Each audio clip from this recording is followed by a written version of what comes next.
Hello everyone, welcome to YouTube channel of Apni Kaksha class 9th and 10th, and today we are starting with another chapter, that is chapter number 3, money and credit. So let's just get started. अगर content को देखें तो बहुत सारी चीज़ें हैं जो कि हमें आज इस चैप्टर में कवर करें. That is money as a medium of exchange, modern forms of money, loan activities of banks, two different credit situation, terms of credit, formal sector credit in India, self help groups for the poor and the conclusion. तो अगर बात करें weightage की तो आराम से 5 to 6 marks का question जो है हमको फाइनल बोर्ड एग्जामिनेशन में इस चैप्टर से दिख जाएंगे. सो जल्दी से चैप्टर को करते हैं स्टार्ट. तो अगर ध्यान से पढ़ें तो अगर हम बात कर रहे हैं मनी एंड क्रेडिट की, तो मनी एक मीडियम होता है एक्सचेंज का. The use of money spans a very large part of a daily life. हम अपनी डेली लाइफ में पैसे का इस्तेमाल करते हैं. हम अपने आसपास देखें तो हमें बहुत सारे और तरीके के ट्रांजैक्शन मिल जाएंगे. हम उससे एक लिस्ट भी बना सकते हैं. But in many of these transactions, goods are being brought and sold with the use of money. In some of these transactions, services are being exchanged with money. For some, there might not be any actual transfer of money taking place now, but a promise of money to pay it later. So basically होता ही है कि ये सारी जो transaction money में होती है, money में ही क्यों होती है ना. जो भी हम चीज़ें खरीदते हैं, कोई भी इवन हमें डॉक्टर के पास जाना अपना इलाज कराना है तो वो हमसे पैसे लेता है इन फॉर्म ऑफ मनी. हमें किसी कारपेंटर से अपना कुछ लकड़ी का काम ठीक करवाना होता है तो वो पैसे लेता है. So have you ever wonder कि सारे के सारे ट्रांजेक्शन मनी में क्यों होता है? इसके पीछे बहुत बड़ा रीजन है. The reason is very simple. A person holding money can easily exchange it for any commodity और सर्विस दैट ही और शी माइट वांट. वो किसी भी सर्विस को अवेल कर सकती है अगर उनके पास मनी है तो. Thus, everyone prefers to receive payment in money and then exchange the money for things that they want. Right आपको कुछ भी चाहिए, आपको जो भी सर्विस अवेल करनी है, आपके पास पैसा होना चाहिए and everything will be possible. Take the case of a shoes manufacture. He wants to sell these shoes in the market and buy wheat. एक जो है जूते बनाने वाला जो मैन्युफैक्चर है उसको वो पैसे कमाना है वो बेच के, और उसको गेहूँ खरीदना है. The shoe manufacturer will first exchange shoes that he has produced for money and then exchange the money for wheat. अगर ऐसे होने लग जाएगा तो उसको क्या करना पड़ेगा, बहुत ही ज़्यादा सिचुएशन को डिफिकल्ट करना पड़ेगा. So he would have to look for a wheat growing farmers who do not only wants to sell wheat but also wants to buy the shoes in exchange. तो अगर उसे जो है wheat खरीदना है तो पहले उसे क्या ढूंढना पड़ेगा, जिसके वो wheat की डिमांड है वो उसको wheat वाला इंसान ढूंढना पड़ेगा, और जिसकी उससे मैच भी हो रही हो डिमांड. अगर मनी बीच में ले आएंगे तो वो क्या करेगा, मार्केट में बेच देगा पैसे लेके. Isn't it? That is, both parties have to agree and sell to buy each others commodities. और इसी को ही डबल कॉन्सेंट ऑफ वांट कहते हैं. यानी कि आपका जो भी डिमांड है या फिर आपकी जो भी सप्लाई है वो मैच होनी चाहिए दूसरे इंसान से. नहीं मैच होगी तो फिर आपको दर बदर भटकना पड़ेगा. What a person desires to sell is exactly what the other wishes to buy. जो भी आप बेच रहे हो सामने वाले का भी वही खरीदने का मन है. ये बहुत बार कोइंसिडेंस ही होता है. मान लीजिए आपको कोई पुराना फ़ोन लेना है और आपको कोई स्पेसिफिक फ़ोन दिमाग में है और कोई इंसान वही फ़ोन बेच रहा होगा तो ही आप वो फ़ोन खरीदोगे. Isn't it? तो जब आपको कोई और ऑप्शन देगा फ़ोन का तो आप शायद नहीं खरीदोगे. तो ऐसे में क्या होता है, बहुत ही ज़्यादा डिले होता था. और इसी को ही बच्चे लोग बार्टर सिस्टम कहते थे, जहाँ पर गुड्स डायरेक्टली एक्सचेंज होते थे without the use of money. Obviously पहले इंसानों के पास इतना एवोल्यूशन नहीं आया था कि उन्होंने मनी जो है बना लेना है. धीरे धीरे इवेंचुअली लोगों को समझ आया था. और इसी को ही double coincident of want essential feature है किसका, बार्टर सिस्टम का. बार्टर सिस्टम में हम लोगों को दोनों लोगों की डिमांड्स का कोइंसिडेंटली मैच करना बहुत ज़रूरी है. पर अगर हम बात करें ऐसी इकोनॉमी में जहाँ पर मनी यूज़ होती है तो मनी हमें प्रोवाइड कर सकती है, इंटरमीडिएट स्टेप को एलिमिनेट कर सकती है. कि हमने यहाँ पर रखा wheel, then we have a shoe and बीच में है मनी. तो मनी से हम क्या कर सकते हैं, we have money in our hand, तो हम शू भी खरीद सकते हैं और हम वीट भी खरीद सकते हैं. हमें कोई इंसान ढूंढने की जरूरत नहीं जो हमारी चीज़ों को एक्सचेंज कर ले. तो किसी भी इकोनॉमी में जहाँ पर मनी होती है वहाँ पर ये चीज़ एलिमिनेट हो जाती है डबल कोइंसिडेंट की. और नेसेसरी नहीं होता है कि शू मैन्युफैक्चर किसी उसी इंसान को ढूंढे जो गेहूं बेच रहा हो. So all he has to do is find a buyer for his shoe. उसको कोई भी रैंडम बायर ढूंढना है जो दुकानदार के पास चला जाएगा और अपने लिए पैसा ले आएगा. अपने पैसे से वो कुछ भी खरीद सकता है, भले ही उसको गेहूं खरीदना हो या जो whatever he wish to buy. Since money act as an intermediate in the exchange process, it is called medium of exchange. तो अब मनी क्या है, बीच में है, इंटरमीडिएट है. इसके वजह से दोनों चीज़ें आप खरीद सकते हो, 50-50 भी कर सकते हो. तो इसको मीडियम ऑफ एक्सचेंज कहा जाता है. Now let us study about some modern form of money. We have seen that money is something that can act as a medium of exchange and transaction. Before the introduction of coins, a variety of objects was used as money. For example, since the very early ages, Indian used grains, cattle as money. Therefore came the use of metallic coins, gold, silver, copper, coins and a phase which continued well into the last century. तो money एक medium of exchange है, transaction में तो काफ़ी importance है. पहले ज़माने में हम ग्रेन्स कैटल्स वगैरह एक्सचेंज करते थे मनी के लिए, मतलब लोग अपनी गाय भैंस बेच देते थे और उसको जो है ना बहुत ही इंपॉर्टेंट मनी के तौर पर कंसीडर किया जाता था. बट आज का जो हमारा टॉपिक है दैट इज करेंसी, जो कि एक मॉडर्न फॉर्म है जो हम आज के ज़माने में आधुनिक भारत में या पूरे आधुनिक दुनिया में यूज़ करते हैं. Modern forms of money include currency. ठीक है, वो करेंसी पेपर की भी हो सकती है और कॉइन्स की भी हो सकती है. Unlike the other thing that are used, money में पहले यूज होता था, क्या होता था, प्रेशियस मेटल जैसे गोल्ड, सिल्वर, कॉपर, ये सब आजकल यूज नहीं होता है. ठीक है, और इसकी कुछ वैल्यू भी होती है अगर आपके पास ही है तो. Unlike grain and cattle they are neither of everyday use, ये सब तो एवरीडे यूज की चीज़ें नहीं होती हैं. The modern currency is without any use of its own. क्या समझा आपको? जो मॉडर्न करेंसी है, जो सिक्के हैं, जो पेपर का नोट है, वो खुद की कोई वैल्यू नहीं रखता है कि मतलब आप उसको क्या करोगे, खा लोगे या फिर उसको दुकान पर जाके बेच दोगे, ऐसा तो बिल्कुल भी नहीं है. बट वो क्यों है, उसकी इतनी इंपॉर्टेंस, वो हमें पढ़ना है. तो मैम हम इसको मीडियम ऑफ एक्सचेंज मानते क्यों हैं? क्योंकि it is accepted as a medium because the currency is authorised by the government of the country. इसको क्या लगा हुआ है, मोहर लगी हुई है भारत सरकार की. जिस दिन भारत सरकार आके अनाउंसमेंट कर देगी, और ये हुआ पड़ा है हमारे यहाँ पर कि डीमोनेटाइजेशन जब हुआ था तो जो 1000 और 500 के पुराने नोट थे वो डिसकंटिन्यू हो गए थे और नए नोट आए थे. सो अगर आपके पास कोई पुराने नोट थे तो वो क्या हो गए, एकदम कागज के बराबर हो गए. बट अगर इसके साथ आपके पास गोल्ड के सिक्के होते, सिल्वर की कॉइन होते, तो फिर भी उनकी कुछ वैल्यू होती क्योंकि वो प्रेशियस मेटल है. ठीक है, तो इंडिया में रिजर्व बैंक जो है करेंसी इशू करता है on the behalf of the central government. As per Indian law no other individual और organization is allowed to issue currency. सिर्फ आरबीआई ही करेंसी इशू कर सकता है और कोई भी नहीं कर सकता. मोर ओवर जो हमारा कानून है वो लीगलाइज करता है रुपी को as a medium of payment, और कोई भी उसको रिफ्यूज नहीं कर सकता है, पैसे लेने से मना नहीं कर सकता है. ये बोला आज तो मेरा डॉलर लेने का मन करा, ऐसा बिल्कुल भी नहीं हो सकता है. No individual in India can legally refuse. ठीक है, रिफ्यूज नहीं कर सकते. हेंस हमारे यहाँ पर रिव्यू जो रुपी है वो मीडियम ऑफ एक्सचेंज बहुत ही जो है वाइडली एक्सेप्ट किया जाता है. फिर आपके दिमाग में आएगा नेक्स्ट क्वेश्चन कि मैम जो हमारे पास एक्स्ट्रा पैसा हो जाता है कि हम उसको एक्सचेंज भी नहीं कर सकते, घर में जो है सेविंग्स कर रखे, तो उसका क्या करेंगे? उसको हम करेंगे बैंक में जमा, हम उसको बैंक में डिपॉजिट कर देंगे. At a point of time जब लोगों की डे टू डे जो भी ज़रूरतें होती हैं वो हो जाती हैं, तो बाकी बचा हुआ जो भी सैलरी उनका होता है, हर महीने उनको जो एक्स्ट्रा पैसा बचता है वो क्या करेंगे, उसको वो डिपॉजिट कर देंगे बैंक में by opening a bank account in their name.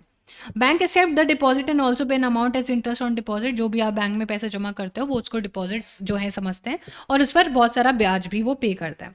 ऐसे मनी जो है लोगों की सेफ हाथ में होती है और यहाँ पर बैंक को भी एक अर्निंग हो जाती है और आपकी भी हो जाती है.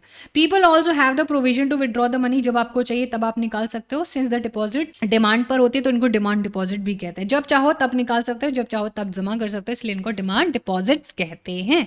ओके, डिमांड डिपॉजिट एक अनदर फैसिलिटी इंटरेस्टिंग बहुत ऑफर करता है कि it lends which lends it the essential characteristic of money.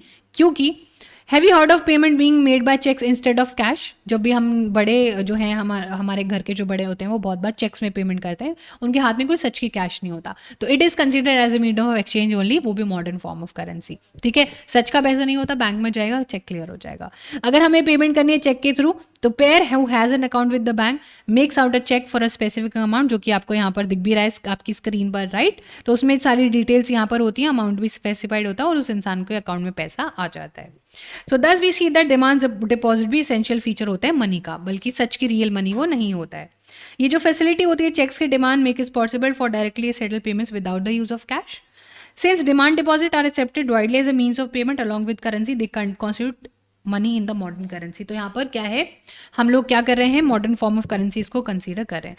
But you must remember that the role of bank play here, but for the bank there would be no demand deposit and no payments by cheque against the deposit.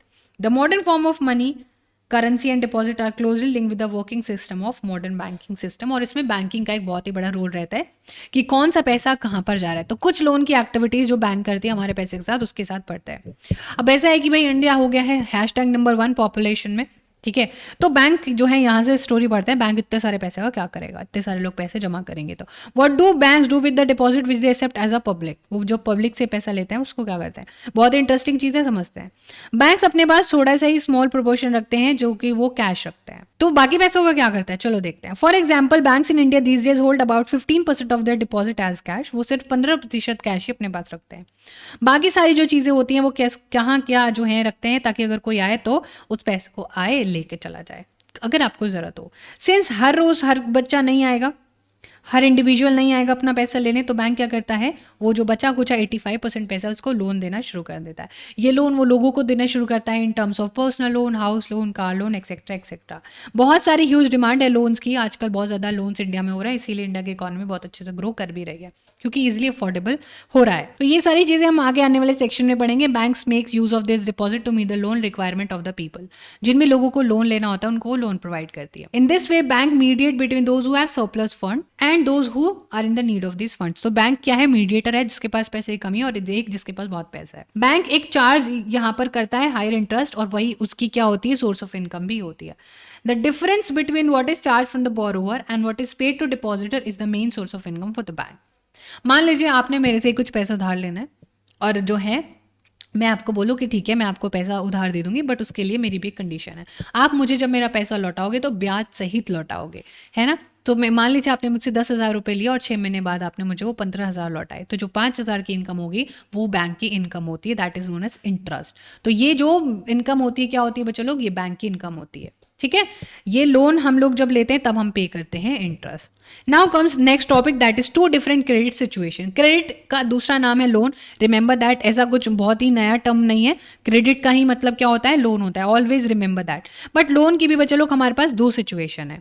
A large number of transaction जो हम day to day life में करते हैं उनमें अलग अलग हमको क्या चाहिए होता है, क्रेडिट चाहिए होता है। क्रेडिट लोन जैसे कि लिखी भी है, एक ऐसे एग्रीमेंट होता है कि lender supplies the borrower money, goods और services in return for the future payment. Let us see how credit works with the two following example. तो हम क्या करते हैं, हम किसी से पैसा उधार लेते हैं, क्रेडिट इज मोर लाइक उधार। We have credit card, we have debit card. Credit मतलब आपका खुद का पैसा उसमें नहीं होगा, आप उधार लेते हो किसी से, बाद में फ्यूचर में इंटरेस्ट तहत लौटाने की तय करते हो, राइट। अब दो एग्जाम्पल है क्रेडिट की। फेस्टिवल सीजन के दौरान, it is festival season 2 months from now, and the shoe manufacturer Salim has received an order for a large trader in town for 3,000 pairs of shoes to be delivered in a month time। तो सलीम के पास order आता है कि 3,000 जूतों की जरूरत है और जो फेस्टिवल का टाइम आएगा उसमें बहुत ज़्यादा बिक्री होने वाली है। To complete production on time Salim क्या करता है, कुछ लोगों को हायर कर लेता है स्टिचिंग पेस्टिंग वर्क के लिए, उसको जो है नया रॉ मटेरियल भी खरीदना पड़ता है। ये सारे एक्सपेंसेस करने के लिए सलीम क्या करता है, लोन ले लेता है दो सोर्सेज से। फर्स्ट ही आज leather supply to supply leather and now and then promise to pay him later. वो लेदर वाले भैया से बोलता है कि भैया मैं आपका लेदर जो है ना, जब मेरा आइटम बिक जाएगा तो आपको प्रॉफिट सहित पैसा दे दूंगा। सेकंड, वो लोन लेता है कैश एक लार्ज ट्रेडर से as advance payment of 1,000 pair of shoes with a promise to deliver the whole order by the end of the month. वो क्या ले लेता है, एडवांस पेमेंट ले लेता है। At the end of the month, Salim is able to deliver the order, make a good profit and repay the money that he had borrowed। तो ये सिचुएशन हुई जब आपने उधार लिया, सब कुछ चीज़ें सक्सेसफुल हुई, as per the plan it happened, और सलीम अब जो है यहाँ पर एकदम पॉजिटिव सिचुएशन में तुमको देखने को मिलेगा। सलीम जो है क्रेडिट लेता है तो उसका प्रोडक्शन भी बहुत अच्छा हो जाता है, उसका जो है एक्सपेंस भी निकल जाता है। सो देयरफॉर यहाँ पर जो क्रेडिट सिचुएशन है एक पॉजिटिव रोल प्ले कर रहा है। बात करते हैं स्वप्ना की। स्वप्ना जो कि एक स्मॉल फार्मर है, वो ग्राउंडनट यानी कि मूंगफली की खेती करती है अपनी 3 acre of land. She takes a loan from the money lender to meet the expenses of the cultivation. वो लोन किससे लेती है, मनी लेंडर से, होपिंग दैट कि उसकी हार्वेस्ट बहुत अच्छी होगी तो वो पैसा लौटा देगी। बट बीच में ही बच्चे लोग उसकी जो फसल है उसको कीड़े लग जाते हैं और उसकी फसल फेल हो जाती है।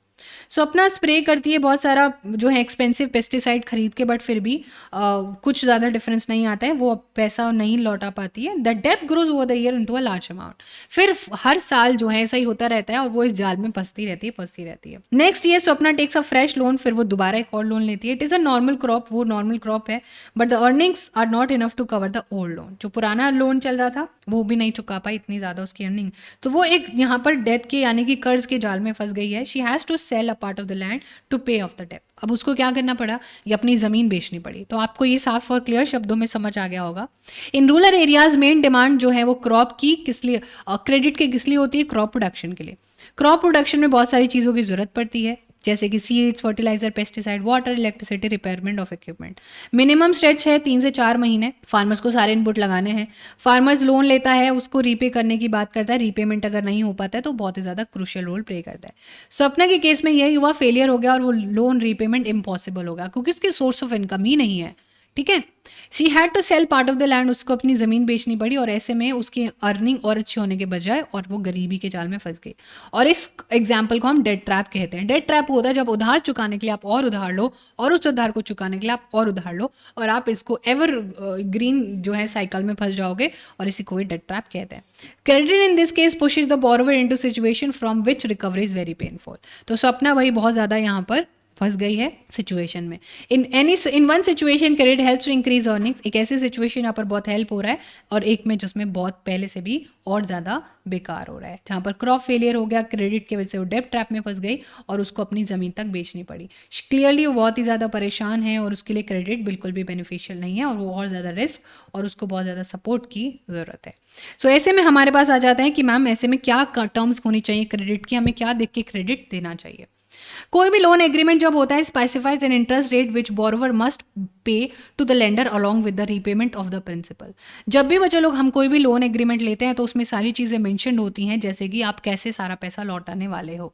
इन एडिशन लेंडर में also demand collateral against the loan.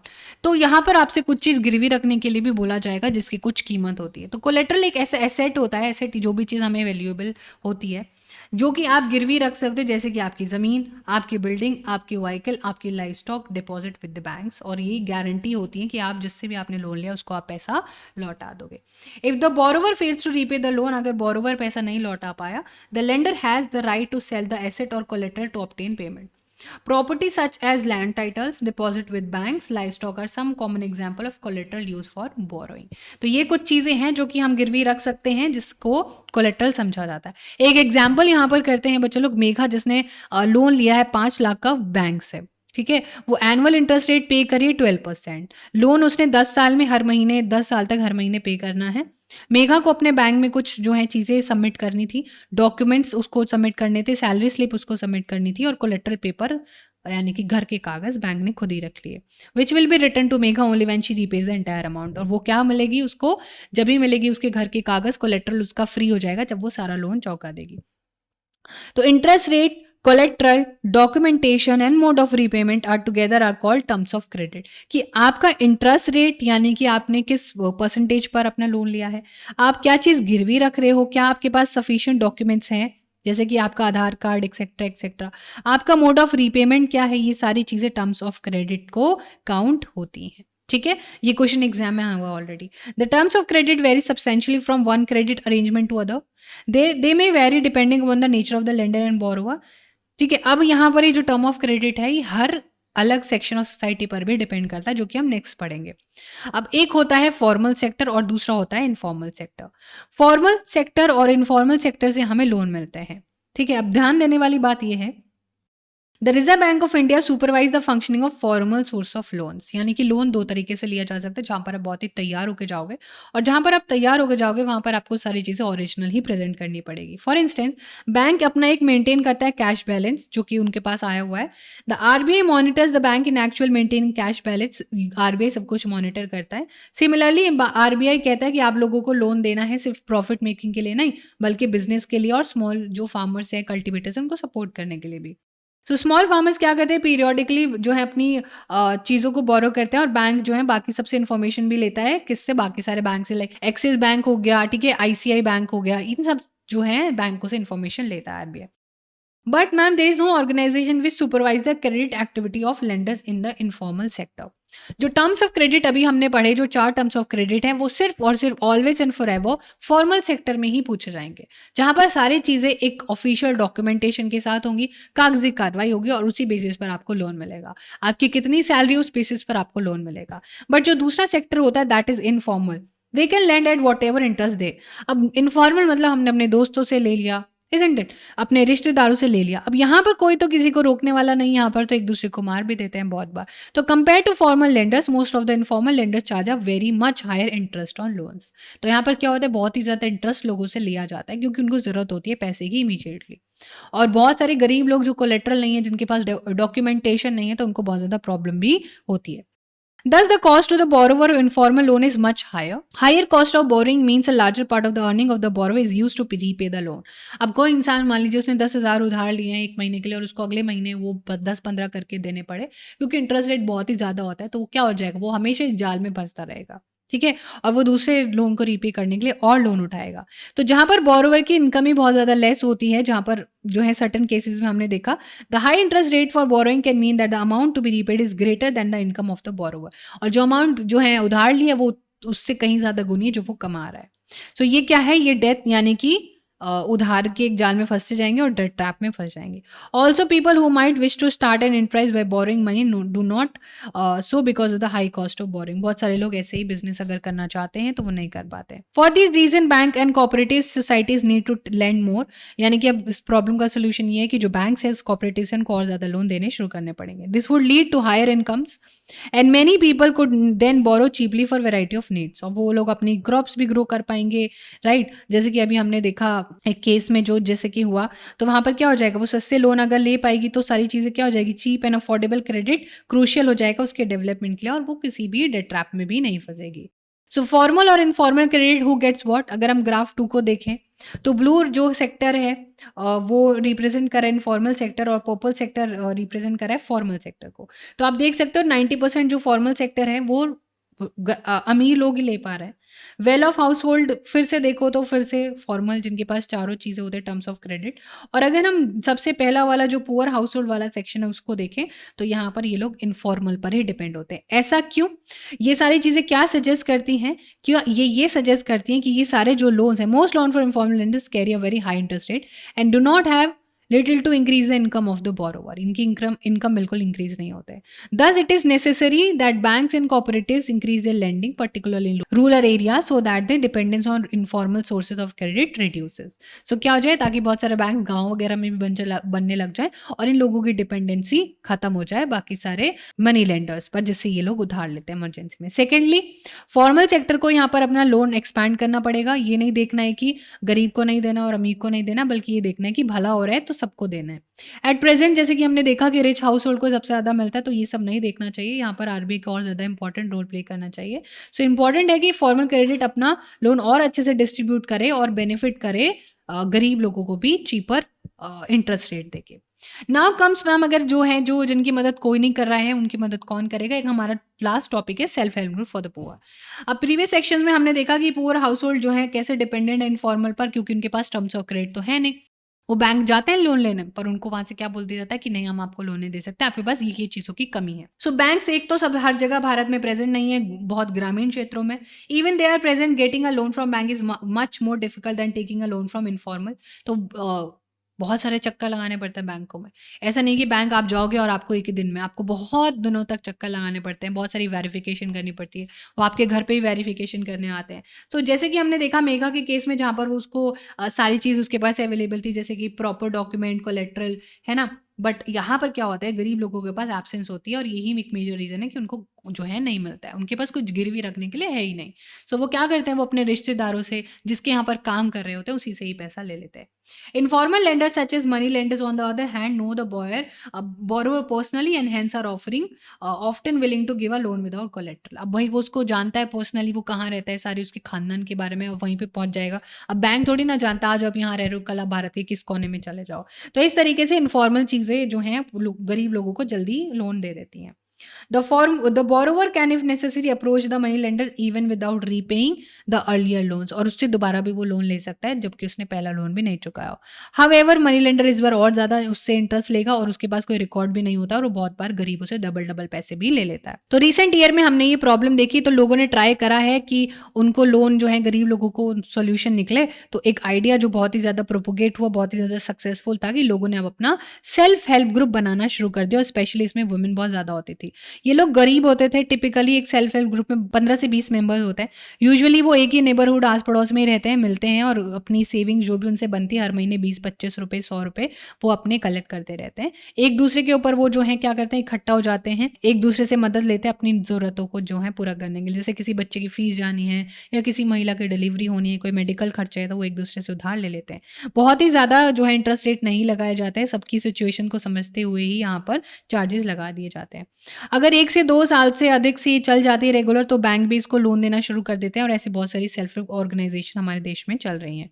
Loan भी सैंक्शन हो जाता है ग्रुप के नाम पर, ताकि सेल्फ ये अपना कुछ सीख लें, जैसे कि सिलाई वगैरह सीख लें, अपने बीज खरीद लें और इनकम, और बाकी फिर ये बाद में लौटा भी देते हैं, काफ़ी लॉयल होते हैं। ठीक है? तो इनको स्मॉल स्केल जो है मिल जाते हैं, इनकी कोई ज़मीन गिरवी रखी है तो उसको छुड़ा लेते हैं। वर्किंग कैपिटल मिल जाती है, जैसे कि बीज खरीदना, फर्टिलाइज़र, रॉ मटेरियल, तो बेसिकली खुद चला रहे हैं। जो काम बैंक को करना चाहिए, वो सेल्फ हेल्प ग्रुप खुद की मदद कर रहे हैं। और बहुत बार तो ये लोग जो अगर मान लीजिए कोई यहाँ पर महिला है जिसको टेलरिंग का बड़ा शौक है, या फिर वो उसको जो है अपने प्रोफ़ेशन में बदलना चाहती है, तो वो सुई, धागा, मशीनरी वगैरह भी खरीद लेती हैं और फिर धीरे-धीरे उस पैसे को उधार को चुका देती हैं पैसा कमा के। Most of the important decision regarding the saving और लोन बैंक इसमें ग्रुप के मेंबर्स ही लेते हैं, ऐसा नहीं कोई बाहर से इसको देखता है। ग्रुप डिसाइड्स कि लोन किसको देना है, कौन से पर्पस के लिए कितनी अमाउंट, कितना चार्ज लेना है, रीपेमेंट कैसे होगा। कोई बहुत ज़्यादा बुरी सिचुएशन में तो ऑब्वियसली उसको ज़्यादा परेशान नहीं करेंगे। कोई अफोर्ड कर सकता है उसको बोलेंगे भाई थोड़ा जल्दी भर देना। Also it is the group which is responsible for the repayment of the loan, और वो ग्रुप मिलके ही जो भी उसने उधार लिया है किसी बैंक से, उसको जो है चुकाता है। In case of non repayment of loan by any one member is followed seriously by the other members in the group, अगर नहीं देते हैं तो उसकी बात को समझा जाता है और अगला बंदा आराम से दे देता है। इस फीचर की वजह से बैंक को जो है ना, banks are willingly to lend to poor women when organising self help groups. ऐसे में बैंक को भी लगता है कि चलो अगर इन्होंने अपनी कोई एक अपना हेल्प ग्रुप बना लिया तो वो बैंक्स भी इनको हेल्प करने के लिए तैयार हो जाए, क्योंकि इनकी हिस्ट्री अच्छी होती है और ग्रुप होता है तो मिलके ये लोन पैसा दे ही सकते हैं, क्योंकि बैंक ने भी तो जो है जनता का पैसा यूज करा हुआ है ना। Thus self help group help borrowers overcome the problem of lack of collateral. तो अगर उनके पास कुछ गिरवी रखने के लिए नहीं है तो उस इशू को सॉर्ट कर लिया जाता है। They can get timely loans for a variety of purpose and a reasonable rate पर उनको लोन मिल जाता है। मोरेवर ये बिल्डिंग ब्लॉक्स हैं ग्रामीण क्षेत्रों के। ये सब जो है ना फाइनेंशियली सेल्फ रिलायंट तो बनाते हैं, बल्कि ये बाकी जो भी इनके साथ डेली इश्यूज हो रहे होते हैं, जैसे कि health, nutrition, domestic violence etcetera, उसके बारे में भी बात करते हैं। अगर कंक्लूजन देखें यहाँ पर, तो उससे पहले ग्रामीण बैंक ऑफ बांग्लादेश एक बहुत बड़ा एग्जांपल है सेल्फ हेल्प ग्रुप का, जो कि आपने बहुत अच्छे से याद रखना है। ये जो है यहाँ पर जो professor Mohammad Yunus, the founder of Grameen Bank, इनको नोबेल पीस प्राइज भी मिला हुआ है। इन्होंने बांग्लादेश में इतनी ज़्यादा ब्रांचेस जो है सेल्फ हेल्प ग्रुप की स्टैब्लिश कर दी कि बहुत ही एक रिमार्केबल जो है बात है, और इनको उसके लिए नोबेल प्राइज भी मिला हुआ है।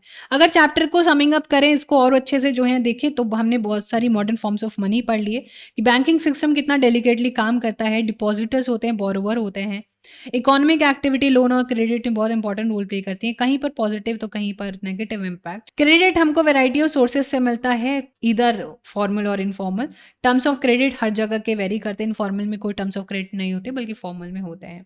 रिच हाउस होल्ड को ज़्यादा सोर्स जो है फॉर्मल सोर्सेज से लोन मिलता है, इनफॉर्मल से नहीं मिलता है, राइट। इसेंशियल है कि हम लोग अपने फॉर्मल सेक्टर क्रेडिट को इम्प्रूव करें और ज़्यादा से ज़्यादा लोगों को आज़ादी के तहत जीने की एक लाइफ दे, ताकि वो ज़्यादा से ज़्यादा उधार में या फिर डेट ट्रैप में ना फंसे। Also the poor should get a much greater share of formal loan from bank, और हमें गरीबों के लिए क्या करना पड़ेगा, फॉर्मल सोर्सेज से लोन दिलाना शुरू करना पड़ेगा। कोऑपरेटिव्स और बैंकों की और सोसाइटीज़ की मदद से हमें ये जो स्टेप है ये विकास में और ज़्यादा हेल्प करने वाला है। सबका साथ सबका विकास होगा, अमीर नहीं बल्कि गरीबों का भी इक्वल डेवलपमेंट होना चाहिए। So that was all about the chapter. I hope कि आप लोगों को जो है बहुत अच्छे से डिटेल में सारी चीज़ें कट टू क्लियर आई होंगी समझ। So see you in the next chapter. Thank you so much and sending lots and lots of love. Bye, take care.